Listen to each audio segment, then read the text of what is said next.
Ladies and gentlemen, Sunstrider here. Welcome back to Planetside 2.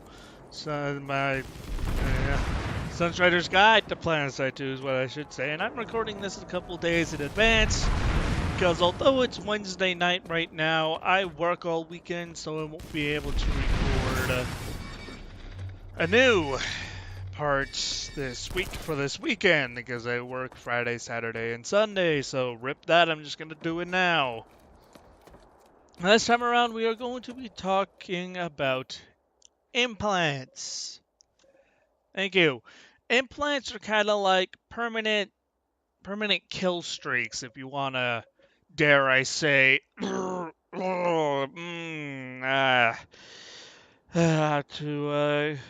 relate this to Call of Duty, even though it makes me want to barf all over my screen. It's pretty much like small, permanent kill streaks that can slightly modify how you play. And these are earned,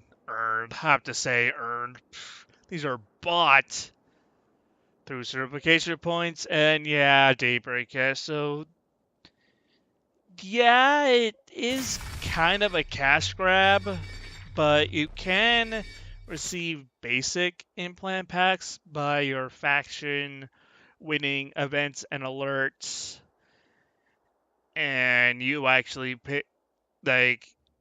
actually playing a decent role in it. And you can waste your certification points hoping you get something good, or you could just wait till you get enough ISO4, and this weird this weird green gender symbol here is your ISO4, which are used to upgrade your weapons. This can be acquired by, once again, winning alerts and events, as well as breaking down duplicate implants, but you only start with like 2. So you start with like 2 implants and no ISO4. So you probably won't be using implants for at least a couple of in-game hours, or a couple hours of playtime. Because, they can be useful, but at the end of the day, they're kind of little cash-grabby gimmicks that won't change your overall arcing gameplay. Like, sure, you can take ammo printers so you're not reliant on engineers, or safe fall so you can jump up a biolabs without giving a damn crap. Or you get regeneration so you don't worry about medics. And there's all of these kind of things, and these are these super rare frickin' implants that, I really want to get Carapace, so you can get like 500 additional health. So, this is a very tanky one, good for heavy assault mains like me who just want to tank everything. But all in all, not really that useful. I wouldn't recommend it to try to focus on these for new players, because you don't want to be wasting your certification points on implants. You kind of want to look towards getting your selected class, or the class you want to specialize in, up and ready to go. Because, you can upgrade your jump jets for light assault, or your medical applicator, or your overshield, or whatever you have in mind. You should really look towards honing your overall gameplay than just your implants. Because spending your certifications to upgrade your classes and your vehicles will greatly improve better than any implant would. They're kind of just side gimmicks for when you get into the gist of the game. And like I said, I would not recommend for new players to try to get into, because it's a waste of certs and money for a new player, and it's kind of just a big cash grab, in my opinion. I mean, sure, I still use implants on my main characters, like especially on my TR character. I have safe fall almost completely maxed out, so I can jump off sheer cliffs without fucking worrying about it. Makes good for light assault gameplay. It makes it easier to navigate towers and biolabs without worrying about breaking both your legs. But yeah, it's just small gimmick stuff. I'm not gonna dabble on about it because there's not really much to dabble about. So it's mainly for the players who kind of have a gist of what they're doing. And implants can greatly increase a class's effectiveness. Like I said, safe fall can make it really easy for you to get those easy jumps on people or those easy flanks without, once again, breaking both your legs. You might get Carapace to make your heavy assault more tanky. And there are class-specific implants that will improve a specific class's ability. That's more so after, maybe not even a couple hours, maybe like a few days, once you got yourself all set up in your nice little comfort zone and you kind of want to try mixing it up a little bit. Although, like I said, it doesn't really change much. And the only way you can get ISO 4 is breaking down duplicates, but the only way to get duplicates is to get more implants, and the only way to get more implants is to win events and alerts, or, like I said, buy them. So really, it all depends on your personal opinion about microtransactions. Considering Planetside 2 is free to play, I honestly don't mind spending buttloads of money on it as I already have.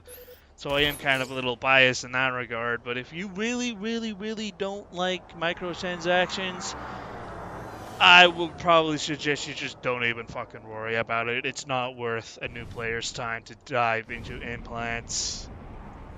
I mean, the implant UI has greatly improved. I mean, I have no complaints about the UI. They're all perfectly listed here, and ones you own are well, implants you don't own are kind of grayed out, and ones you do own pop out from the crowd. So,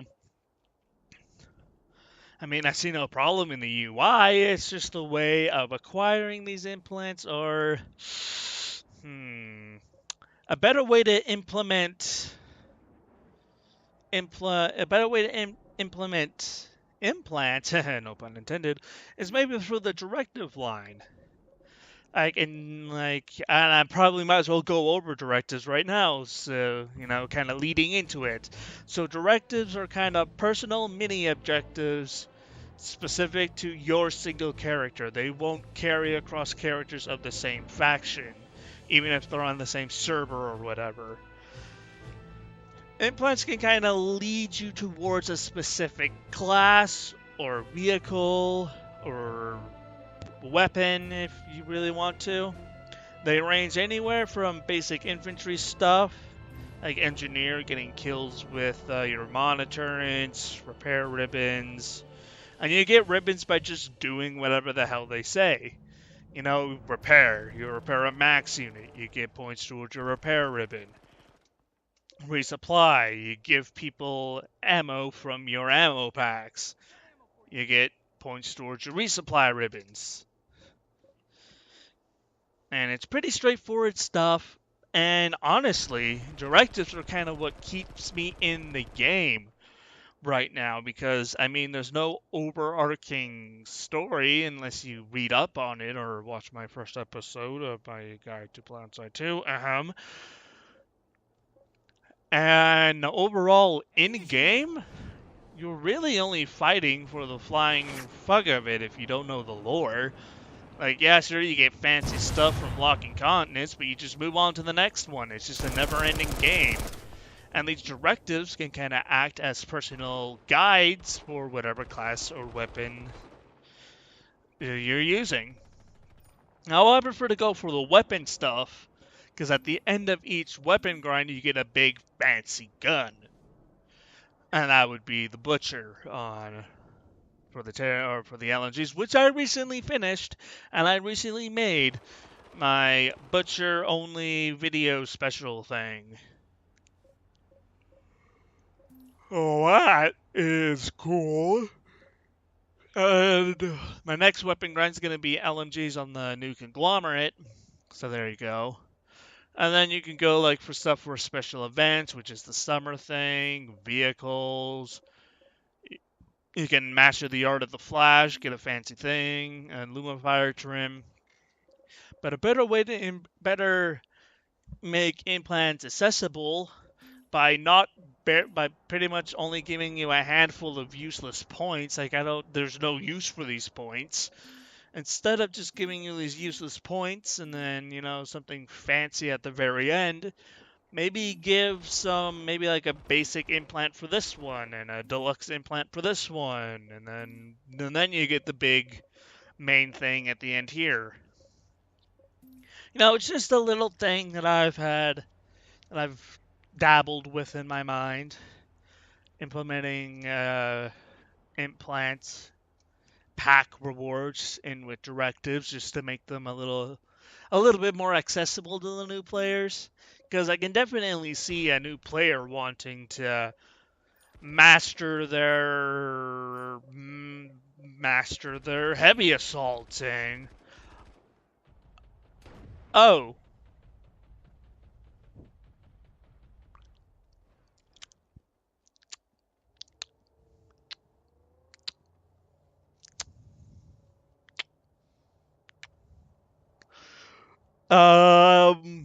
Disregard everything I just said in the past 5 minutes. Implant packs are already in directives. Don't worry. Okay, well, I mean, you could implement a couple more. Like on the expert level, you can give a deluxe implant, but yeah, I mean, it's only 2 random and they're not even they're not even the rare ones, so you can't get carapace from this or anything. But yeah, bit of egg on my face, but come on, you can give like a basic implant here and like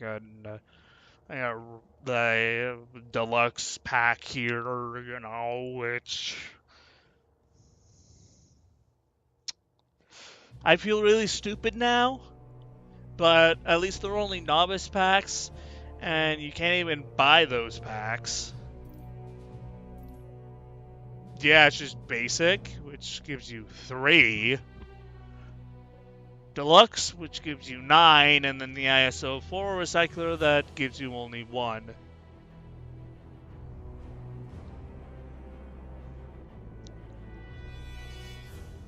But, well, that's really all I gotta say about implants and directives. I personally do enjoy directives myself. They give me a little bit of more meaning in this game, because if you look at the bland scale of things, we're just fighting because rebirthing technology and instant vehicle construction takes all the attrition out of it. No one side's gonna win. The most we get are continent passive bonuses, so... And to some people, that could probably be a deal breaker. No story, no endpoint.